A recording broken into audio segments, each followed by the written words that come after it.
כל חטא שהאדם עושה, יצא אוחז אותו. אדם חוטא בעיניים, תפס אותך. מה זה תפס אותך? עכשיו אתה באת לפה ללמוד תורה, אתה עדיין תפוס, בוא תבין, אתה תפוס. אתה אצלו. אתה שבוי שלו. זה כמו שיש אדם שבאו לשים אותו בכלא על איזה חטא מסוים, בסדר? פה בכלא שלנו. רק מה? לא יכלו לשים אותו, למה? כי הבן אדם הזה עצמו הוא... לא יודע מה. אין מקום בכלא, יש דבר כזה. מה עושים? שמים לו אזיק אלקטרוני ברגל, אתם מכירים? כן או לא? מי שלא מכיר, אנחנו נכיר לו את זה. שמים לו אזיק אלקטרוני ברגל, ואז מה קורה? הוא אומר לו, תשמע, אסור לצאת מהבית. אמנם הוא משוחרר בידיים ברגליים, הוא לא יכול לצאת.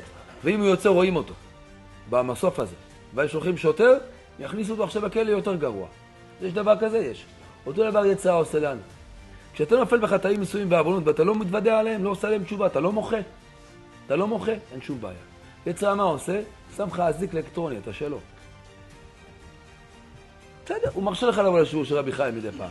תבוא. הוא מרשה לך להתפעל שחרית. תפעל. הוא מרשה לך לתת צדקה. אבל אתה שלו. אתה אזוק. באזיק אלקטרוני. אתה רוצה לקרוא את האזיק? אתה לא רוצה להיות אצלו במסוף שלו? לא.